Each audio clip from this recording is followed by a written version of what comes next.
Warbugs. Today, we're going to listen to Majorkill talk about something annoying to me. We're going to talk about the pilgrimage of Lorgar, wherein which Lorgar sat there after convincing himself that he did absolutely nothing, was doing absolutely nothing wrong in the slightest, and basically just being an utter turd. He winds up getting to Cadia and meeting some people and meeting a stripper and then meeting a demon stripper, and essentially he winds up selling out everyone and everything because he needed somebody other than himself to blame for how much of a miserable little piece of crap that he was. The pilgrimage of Lorgar summed up. That's it summed up nicely in a nutshell there. Lorgar's attempt to find anybody but himself to blame took him 50 years. Ugh. Yep, this is Majorkill. Guys, all of Majorkill's links are going to be in the description down below. Let's get into this. The Pilgrimage of Lorgar. I can't wait to see what he's going to say about this. Let's go. G'day guys and gal. Lorgar is often the most overlooked Primarch. He was physically the weakest, had the least amount of compliances during the Great Crusade, at least until he got spanked, and his greatest strength, his ability to make others listen to him, was used in direct violation of the Emperor's imperial truth. He wasn't even that good at getting people to listen to him. He pretty much got told flat out when he was trying to give a speech that he was basically wasting everybody's time. However, Lorgar was also the first of the Primarchs to fall to chaos, and he was the one that made the decision to kick off the Horus Heresy. So you could argue that he was the most impactful Primarch in the entire setting. Not to mention, his fall to chaos and eventual fate was actually quite tragic, since he was the only traitor who actually believed in the cause and thought it would be good for humanity overall. And it all began with the Pilgrimage of Lorgar. Before we get started, I love to find ways to be the absolute healthiest I can be while putting in the absolute minimum amount of effort. My gym is at home, most of my meals are pre-packaged or are microwavable, and I keep all my vitamins absolutely blasted to the max using today's sponsor AG1. Okay. AG1 was a brand I loved as a customer before they reached out to me to work together. It's basically an everything powder, full of all the essential micronutrients you need for optimal health, as well as some of the more niche ones that many of us are deficient in without even realizing. Okay. Stuff like zinc or magnesium, which is proven to support healthy testosterone levels, something that is pretty bloody important for living a good life. I personally love it in coconut water, which makes it an even healthier drink. However, juice is also nice. You can have it in normal water as well. I probably wouldn't recommend having it in milk or dry scooping it, but hey, I'm not your dad. You do you. Personally, I do feel the difference when I am consistent with AG1, with my doctor remarking I look a lot healthier. I procrastinate less, I have more energy. It's not rocket science. Having optimal micronutrition will manifest itself as you being a physically healthier human being. So to take the easiest step in living a healthier life, then use my link below, which will get you an additional year's supply of vitamin D3K2, as well as 5 free travel packs when you pick up any of the AG1 bundles. There you go. Get some travel packs, get some stuff like that. There you go. It's a win-win, guys. It's going to be in the description down below. Get yourself some vitamins. Start living better. Cheers to AG1 for sponsoring this video. Today we'll go over the Pilgrimage of Lorgar to determine his motives for falling to chaos and dooming the galaxy to eternal war. The Pilgrimage definitely makes Lorgar shine as a character and highlights the tragedy of his decision. Now let's get into it. Lorgar was obsessed with having a god to worship. That's just how he was. The Emperor was the perfect god for him. Radiant, divine, powerful. Lorgar worshipped him with all his heart, and the Emperor initially tolerated this just like he tolerated Angron's berserk rage and Conrad Curse's sadistic nature. To the Emperor, the crusade was all that mattered, conquering the galaxy extremely quickly. It's unclear why the Emperor was in such a big rush. Maybe he foresaw the arrival of the beast. Maybe he foresaw the Tyranid and Necron threats but didn't know when that would happen. Regardless, speed was paramount. However, Lorgar and his word bearers were conquering worlds extremely slowly. This is because they would arrive, spend months or even years converting the world to the Emperor's worship, and then only when every citizen had divine hard-ons for the Big E would Lorgar move on. Contrast this with the Space Wolves, who would land in drop pods, fuck everyone's dog, and then kill the owners with chain axes within a violent 24-hour period, and you can see which one got the job done faster. Strangely enough, his description of Leman Russ and his Legion in 30K, not inaccurate. Remember, a peacefully compliant world was cool and all, but if it had to be razed to the ground, then there was always a colony fleet ready to move in. Yep. As such, the Emperor brought down the Banhammer, confronting Lorgar before psychically kicking his entire legion in the balls whilst ordering Guilliman to destroy Monarchia, the perfect city of worshippers. The Emperor wanted to teach Lorgar a lesson, that gods, if they existed, would be cruel, vicious things not worthy of worship. That the humiliation and pain that the Emperor inflicted was as if he was a god. Lorgar learnt a lesson that day, just not the one the Emperor wanted him to. He still believed that the Emperor was a god, however he no longer believed him worthy of devotion. Mainly, the reasons behind that involved two people, Corpheron and Erebus, without who the Imperium would be a lot better off. This put Lorgar into a bit of a religious crisis as he freaked out. However, Erebus and Corpheron, two secret Chaos worshippers, told Lorgar of a different option, that there were gods worthy of his worship if he knew where to look. Lorgar travelled to Cadia near the Eye of Terror to find a place where mortals and gods meet. After chatting to some heretics, killing a custodian, somehow managing to cover it up without arousing suspicion, and then helping some slut ascend to become a demon prince, Argul Tal was chosen as the first to travel into the Eye of Terror and see the truth of the universe. The truth was ugly. Yes. The demon prince Ingathel was his guide and showed him visions of the fall of the Eldar, explaining that they rejected Slaanesh, thus why their empire was destroyed, and if mankind did the same, they too would suffer the same fate. The demon then showed Argul Tal various other visions, but they were all designed to manipulate. Sure, a lot of what was shown was true, but the context was wrong to make the Emperor look bad. The visions ended with Argul and his brothers breaching the Emperor's wards and allowing Chaos to snap up the Primarchs and scatter them across the galaxy. Argul then lowered the Gellerfield at Ingathel's request, causing he and his brothers to get massacred and then their dead bodies possessed and brought back to life. Now, we've been told a whole bunch of different stories of how the Gellerfield actually came down around the Primarchs. The first one was this one. Then we heard that Erda did it. Then we heard that somebody else did it. Then we heard that the Emperor did it. Then we heard that Jimmy did it. I don't know.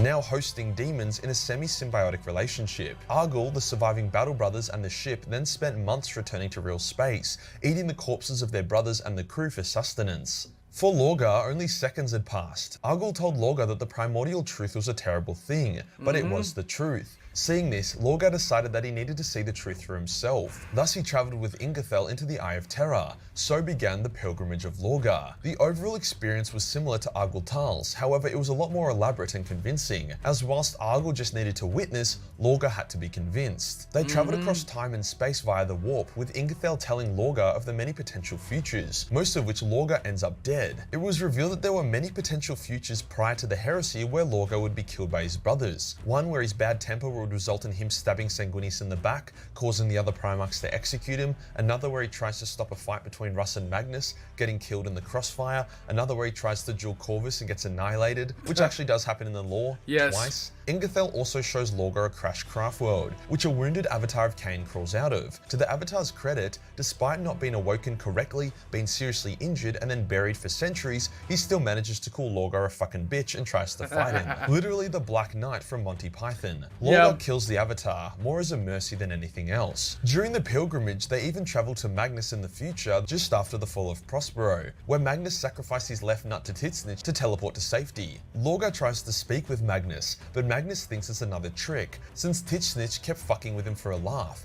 Hence Magnus tries to kill Lorgar, but Ingathel saves him at the cost of a lot of its life force. Throughout the entire pilgrimage, it's made clear that Lorgar is disgusted. Chaos is gross, Ingathel is a fucking disgusting worm bitch, demons are cringe, but fundamentally there was gods in the universe. The Emperor had lied. Lorgar reasoned that the truth is above all else, no matter how ugly that truth might be.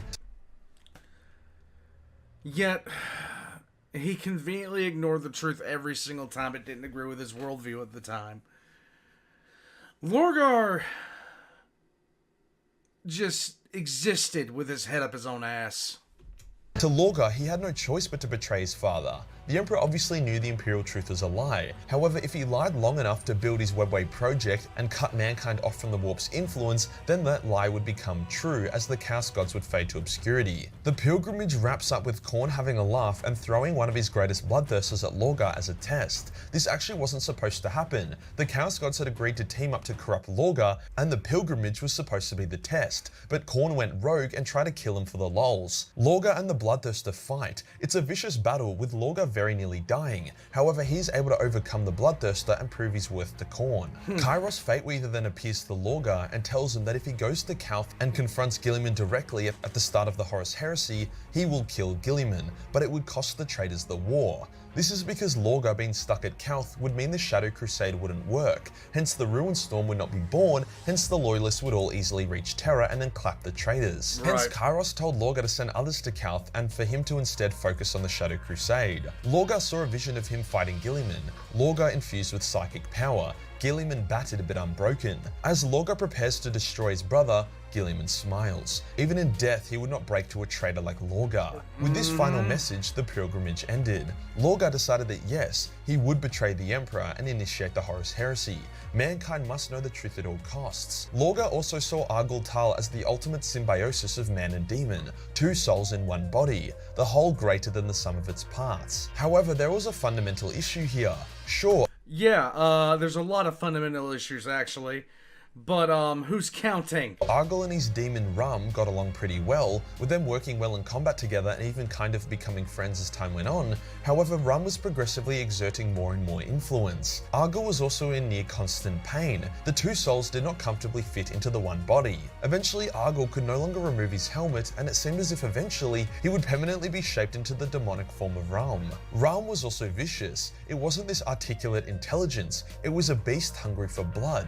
So I wouldn't really call this a divine symbiosis of demon and man, more like just one of the less fucked up demonic possessions. Whilst during the pilgrimage Lorgar was called the chosen son and Chaos's most important person, it was all just manipulation. It was like Chaos befriending the ugly chick to get closer to her hot friend. In this case, Horus was the hot friend and Lorgar was the ugly chick. Lorgar had been told what he wanted to hear, but in truth Chaos didn't give a fuck about humanity or creating some kind of union with it. It wanted to use it for fun and then throw it away when it was used up. This is why Slaanesh was happy to have Fulgrim possessed, why Horus was a walking Chaos meat suit by the end, and why almost every single traitor Primarch was turned into a demon against their will. If Chaos actually cared, it would have applied Lorgar's lessons to all of its possessions and actions. Instead, it just presented itself in a very specific way to Lorgar to corrupt him. This is further proven when Lorgar tried to lead a coup against Horus, as he saw that Horus was not interpreting Chaos properly, or at least how Lorgar saw it as proper. He ensnared Fulgrim to his will, had his word-bearers prepare a trap, and was ready to kill Horus. But in truth, the Chaos Gods had not abandoned Horus. They didn't give a fuck about Lorgar, and they wanted to see him humiliated, just like how he was humiliated at Monarchia by the Emperor.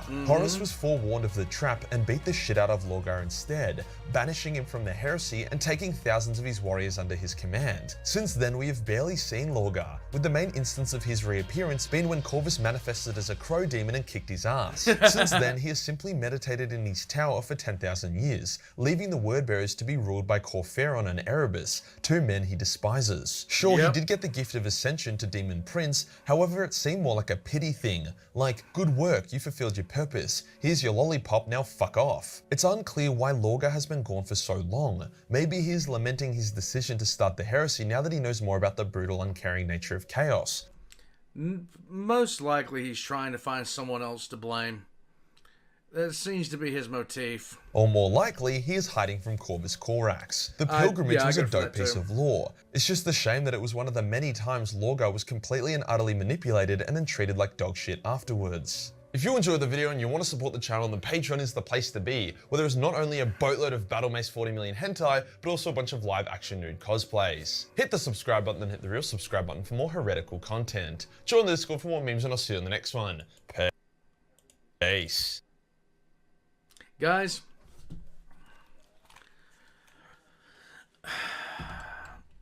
I've said it before, I'll say it again. Lorgar is... I have nothing for him. He spent his entire childhood with somebody to blame. He always wanted a higher power that would be ultimately held responsible. Somebody that he could turn to for an excuse for his actions. And when the Emperor flat out told him, no, you know, I'm not the reason for the season, that pretty much killed his drive. His search for a deity, notwithstanding, was all built back onto that. It was all a smokescreen to sit there and just find someone other than himself to be able to take the blame for him being an asshole. And that's really what it all boils down to. Nothing more or less than that. When you're shown a future that's screwed up, when you see what he's done to your sons, what you allowed to be done to your sons, and then you turn around and go with that, don't be shocked that you're not treated exactly, as you thought you would be. It's just utterly ridiculous. Guys, all of Majorkill's links are going to be in the description down below, including his promotion, so go check that out. Get yourself some powder. I'm going to head out from here. I'm going to go sit down, look around, and then I'm going to figure out something to do. Until I do figure out something to do, guys, Warpugs, I'll catch you next time. Friends don't let friends like Lorgar.